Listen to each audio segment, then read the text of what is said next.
Alright, let's see what we're going to do to get a dedicated display going. Okay, start off, we got an old phone with no service. This does not have a SIM card, it's not active. I think this is a Galaxy Note 8 or 9, don't exactly remember.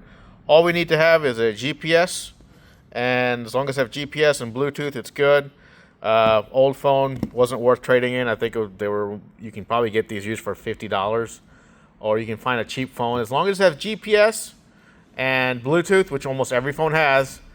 Just make sure it's an Android phone, or it can even be an iPhone. But it's gonna be a lot cheaper to find a used Android phone. But I'm willing to bet you've got one of these lying around on your old desk. So just use that. All right, so we're going to use what we call a UTV specific phone holder. So they kind of like this. Got a little thing here, got a little thing here, and you've got your main phone holder. And these will run you from most places like online stores and whatnot. About, I would say, probably around $30 or so. And then, you'll probably use one of these accessories. We had a few lying around, like there's literally thousands of them. If you have a 12-volt socket, you'll use one of this. If you don't, you use one of the things where you just tie directly to your battery, and it's just like a little circle that you will have to drill a hole in your unit on your dashboard like a Polaris, and just mount it anywhere near so you can get 12 volts, and that's what you're going to use to sort of power it. All right, so we placed our phone that doesn't have any service, which we're just going to use as a display. And we sort of loosened up this other little clamping, and now we're going to decide where we want to put it. In our case, we're just going to put it right above here, so the phone sort of sits here, and that's going to be good for our purposes. You can put it wherever you like, but for ours, we're just going to put it right over here. And we loosen one bolt up, we're going to clamp it, and then we'll show you how it looks like when it's put on. We got this screwed on. It took a little bit, but you basically want to sort of partially start that one, get it in place, and then you'll do your final tightening with this. Now they give you this little wrench, so you're gonna have to kind of work your in there. But once it's in there pretty solid. We can also access this key if we ever need to do some maintenance, so that's still there. But as far as we're concerned, this is looking pretty solid. And now next thing we're gonna do is mount our phone on here and see how that all looks like. Alright, so we got our phone on there, and we're going to position it, and then we're going to use this bolt thing to tighten it down. This looks pretty good. Turn it on, as you can see, no network connection, but we don't need it. But this is going to give us a nice little view so we can see what's going on. We'll tighten that out, and once we're happy with the position, we'll bolt it down. But this is looking pretty solid, and when final time, I don't think it's going anywhere. Alright, so we've mounted it where I think it's pretty solid. It's out of the way of the cup holder, so we can put, beverage or something here, and we still have enough room to run the USB cable. But as far as this is concerned, this is move the freaking thing, and yeah, it's on there. So that's our display. Like I said, you can probably get a used one for $50, and it'll do everything. We have it connected to our batteries. So now, since we want to power it, we're going to run a USB. And on the E1, we've got a USB port. So we're just going to put like a USB 12-volt USB adapter in there, and then do some wire management, run a little wire to it, and run that. All right, so for USB power, we're just using something super basic, literally available almost any convenience store. And you also have another one, so if you did want to charge your phone, you could do that. Now there's literally thousands of these, so take your pick, but it should fit in our 12-volt socket. So we'll do that. We'll put some sticky ties to cable, do some cable manage, and run a USB to the phone. So if you do not have like a 12-volt adapter or something like that, you're gonna have to get something like this.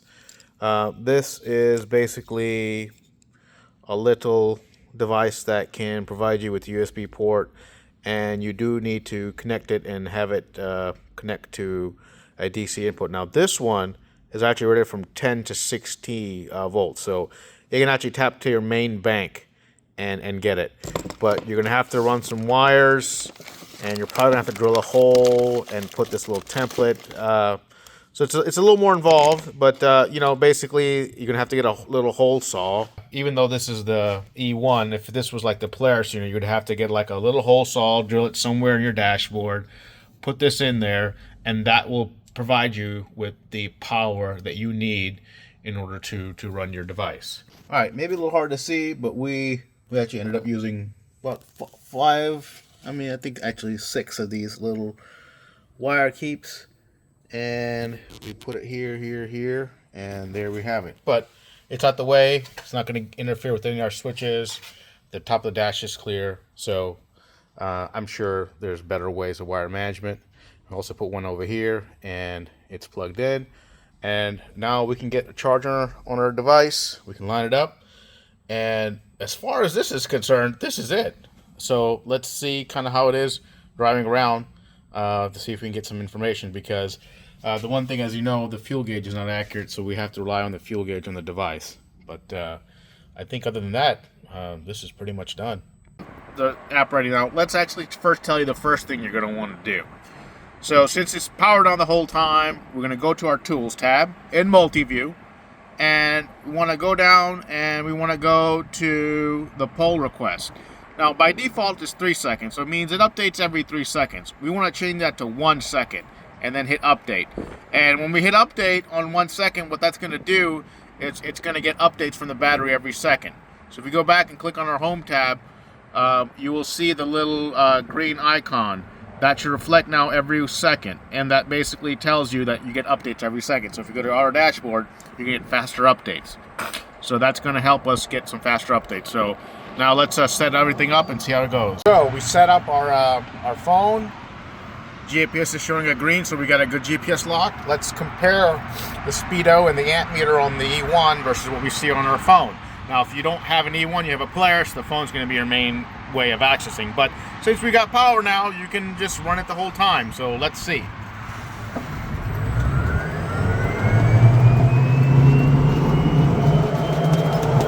300, 205, 24 miles an hour, about 147 amps. So the phone will actually say a little more amps versus the thing, but this is normally what we find. This is, you know, once you get going, well, let's pull off the side of the road here. See if I can pass. But once you get going, you only really draw around 120, 130 amps on average. It's just really the acceleration that you have a little bit of burst.